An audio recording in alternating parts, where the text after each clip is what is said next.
I always believed that new beginnings carried their own kind of magic.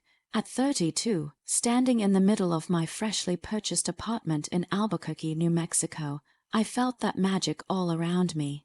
String lights twinkled across the ceiling, the sound of laughter bounced from room to room, and the faint scent of fresh paint lingered in the air. This wasn't just any apartment. It was the home I had dreamed of for years. A 3-bedroom place with enough space for my husband, Derek, and the nursery we had painted a soft, gentle yellow for our unborn daughter. That night, I hosted our first housewarming party. My best friend Monica was already in the kitchen, arranging snacks, while my cousin Ellen chatted with a group of friends near the balcony. Glasses clinked, music played softly, and for a moment I let myself believe that life was unfolding just as I had hoped. But even in that happiness, I couldn't ignore the flickers of doubt. Derek had grown distant, late nights at work, his phone lighting up with messages he never explained, and then there was Sheila, my older sister. She had become strangely intrusive, showing up uninvited, questioning my financial choices, even holding a key Derek had supposedly given her. I brushed it off because family, I told myself, meant trust. The night should have ended with laughter, but instead it collapsed under the weight of betrayal. Sheila grabbed the microphone we had rented for karaoke and with a smug smile announced, "This apartment isn't really Casey's. I consulted a lawyer. I own it now, and she's no longer welcome here." The room fell silent. Laughter turned to gasps. My cousin Ellen's mouth hung open, while Monica instinctively grabbed my hand, squeezing it in silent solidarity. Derek sipped his wine quietly, avoiding my eyes. His silence stung more than Sheila's words. I wanted to scream. I wanted to shout that she was lying. I had funded this apartment with my savings after years of sacrifice, but my voice caught in my throat, swallowed by humiliation. Everyone was watching me, waiting for me to fall apart. Instead, I reached for the small notebook I had tucked in my purse, the one where I had been documenting Sheila's odd behavior, something Monica had encouraged me to do. My hands trembled, but a strange calm settled over me. This wasn't the end. This was the beginning. That night, as I sat in the nursery surrounded by yellow walls and tiny baby clothes, I felt my daughter's gentle kicks. And I made a promise, not just to myself, but to her. I would fight for our home, our safety, and our future. I would not be the passive woman they thought I was. 6 months before that disastrous party, Derek and I had signed the papers for this apartment. It felt like the reward for years of struggle. My savings had covered the down payment, since Derek's credit wasn't strong enough. He seemed excited at first, sketching nursery ideas with me and talking about family dinners at our new dining table. But soon I noticed the changes. His phone buzzed constantly, and he always placed it face down. When I asked, he brushed it off. "Just work, Casey, don't stress." Then Sheila started inserting herself into everything. She texted me questions about my mortgage, asked about my bank account, and even started dropping by unannounced. One afternoon, I caught her flipping through my mortgage documents. When I demanded to know what she was doing, she claimed Derek had given her a key so she could help. Derek dismissed my concerns, calling me paranoid. It was Monica who first told me to keep track. "Start documenting everything," she urged. "If something doesn't feel right, it probably isn't." So I started journaling Sheila's visits, saving her texts, even noting the time she brought over paint samples and said, "I'm planning for when this place is mine." The word "mine" sent chills through me, but I told myself she was just being dramatic. Everything changed the morning I borrowed Derek's laptop while he was in the shower. Curiosity turned into shock when I stumbled upon an email chain between him and Sheila. The subject line read, "Apartment Docs." Derek had shared our mortgage papers with her. One line in her reply made my blood run cold. "She doesn't need to know. We'll handle it." My hands shook as I photographed the screen with my phone. I sat frozen for a moment, staring at evidence of something I had feared but refused to believe. Derek and Sheila weren't just being careless. They were planning something against me. Later that evening, I met Monica at a diner. My voice cracked as I showed her the photos. Her eyes widened, anger flashing across her face. "Casey, this isn't just meddling.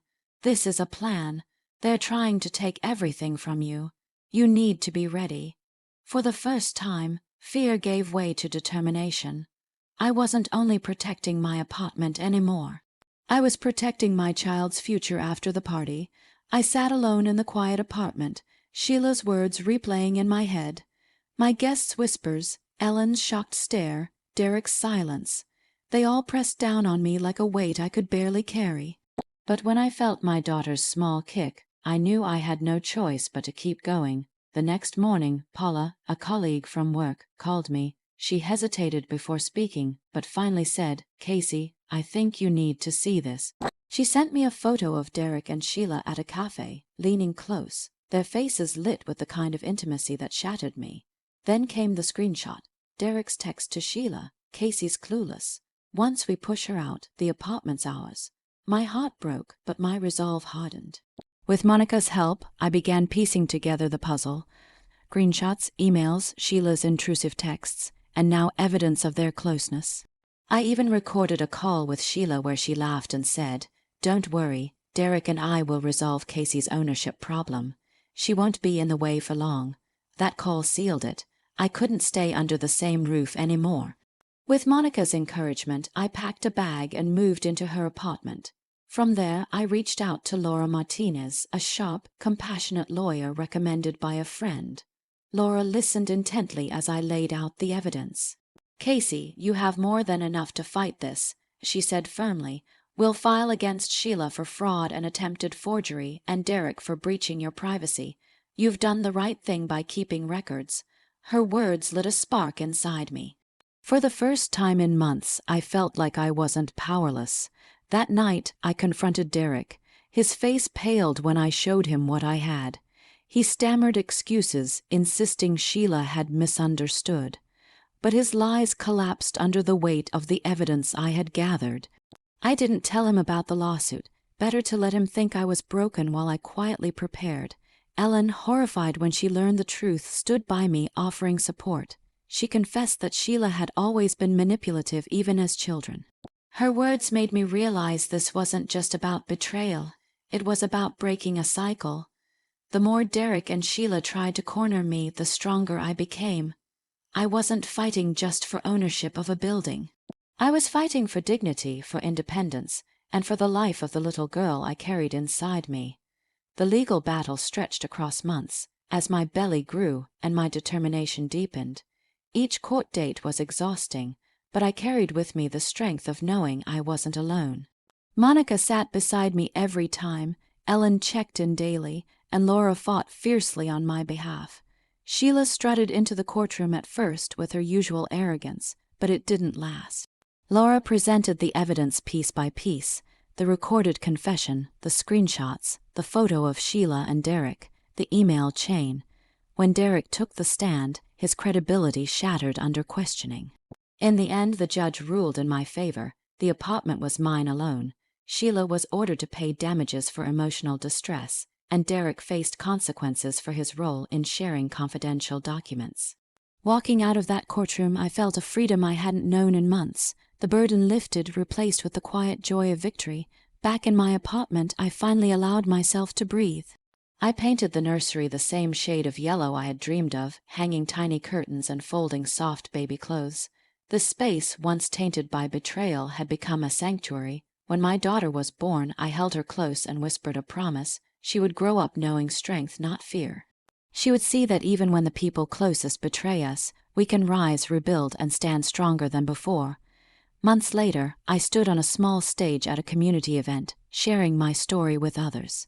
My voice didn't shake as I said, "Trust your instincts. Don't let betrayal silence you. Gather your truth, stand firm, and fight for what's rightfully yours. The hardest battles often lead to the strongest versions of ourselves." The audience applauded, but more importantly, I saw hope in their eyes. My story wasn't just about loss. It was about resilience. The moral of my journey was clear. Strength isn't about never being betrayed. It's about what you do afterward. It's about refusing to let deceit define you, and about building a future where trust is earned, not assumed. And as I watched my daughter sleep in her crib that evening, I knew the lesson I wanted her to carry forever. No matter who turns against you, you have the power to rise.